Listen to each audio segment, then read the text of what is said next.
İndi isə uşaqlar toplayıcı linzada son bir xəyal var. Onu da quraq.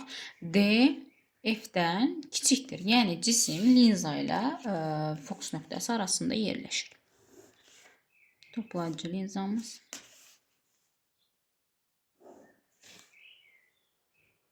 Baş optik oxumuz. Optik mərkəz. 4 1 2 3 4 1 2 3 4 2 3 4. Tamam, mən burada yerləşdirirəm cismimi. Bax burada. Tamam. Paralel gedir şu an. Hardan keçməlidir? Mütləq və mütləq F-dən keçməlidir. Keçirdi F-dən. F-dən keçirdirib bunu. Birinci optik mərkəzdən keçirəcəyik uşaqlar. O nöqtəsindən. Görür, bunların kəsişmə ehtimalları yoxdur. Biri aya, biri çaya gedir. O zaman nə edirik? Şüaları, uzantılarını kəsişdirəcək və bunun sayəsində xəyalımız nə alınacaq? Müfhümi xəyal. Baxın. Gəldi, alındı. F-lə, bax bu cisim idi, bu xəyal. Xəyalımız F-lə 2F-in arasında alındı. Düzünə. Müfhümi, çünki şüaların uzantıları kəsişib və böyüdülmüş. Gördük cisim, xəyal. Böyüdülmüş. Və cisim olan tərəfdə alınır. İndi isə uşaqlar səpici linzadan danışacağıq. Bir də səpiciyə keçməmişdən qabaq sizə bir şey demək istəyirəm. Mən bayaq yazdım nəyi? Məsələn, yazdım ki, D sonsuzluqdadır, F alındı F-də. Elə deyil, lap birinci oydu da. Qoyun göstərim sizə. Hə, baxın. Demək, D sonsuzluqda F-də. Sonra aldım ki, D F-də olanda F sonsuzluqda. Demək, dediyin tərsinəsi. Deməli, onda D F-də olanda F-də sonsuzluqda oldu. Sonsuzluqda. Sonra D 2F-də olanda xəyal da 2F-də oldu. Sonra dedim D 2F-lə F-in arasındadır. Xəyal 2F-dən arxadadır.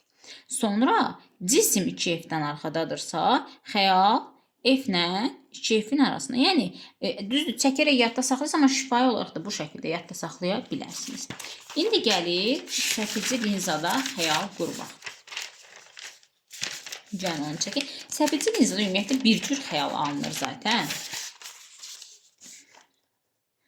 Səpici linza, yəni cismin harada yerləşməsindən asılı olmayaraq. Sadəcə xəyal almaq üçün hansı şüalardan istifadə edəcəyik? İlk öncə səpici linzanın işarəsi bu cürdür. Baş optik oxumuzu çəkirik eyni qaydada. 1, 2, 3, 4. F. 1, 2, 3, 4. 2. 1, 2, 3, 4. F. 1, 2, 3, 4. 2F. Tamam. Paralel gələn şüalar linzada sındıqdan sonra səpələnir. Gəldi paralel, səpələndi və onların uzantıları F-dən keçir, yəni fokusdan keçir.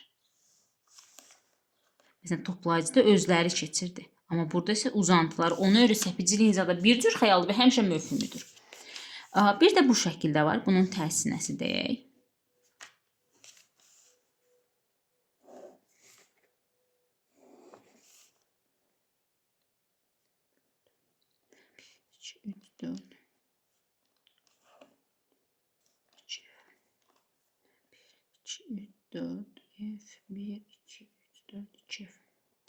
Deyir ki, uzantısı F-dən gəlir, yəni əslində uzantısı buradan gələn şüalar,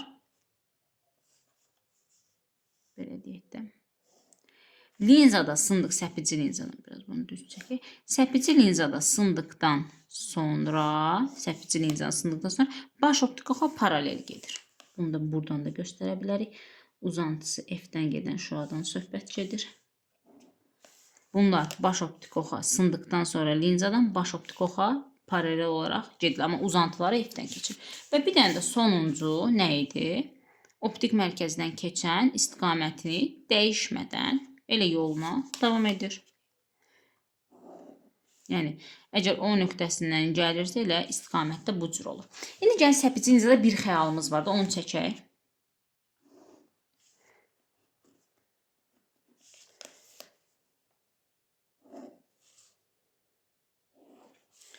1, 2, 3, 4. 1, 2, 3, 4. 1, 2, 3, 4. 1, 2, 3, 4. Optik mərkəz. Məsələn, harda mən istəyirəm burada yerləşdirim. Amma fərq yoxdur. Harda yerləşdirirsiniz, yəni 2F-dən arxada, 2F-də, F-lə 2F-dən arasında fərq etməz. Paralel gəldi. Nə edəcək? Səpələnəcək. Əla, getdi səpələndi. Birində O-dan keçirək uşaqlar, optik mərkəzdən. Bu iki şüadan istifadə edirəm. Birinci və üçüncü. Bu da yoluna verir. Bunlar nətər kəsir? Kəsirməz. Ona görə bunu uzadırıq. Bax, bunu. Və xəyal harada kəsişdi? Burada. Deməli, kəsişdi. Bu cisimdir, bu xəyaldır. Necə xəyal alındı? Kiçildilmiş möfhümü, çünki uzantılar kəsişib və düzünə.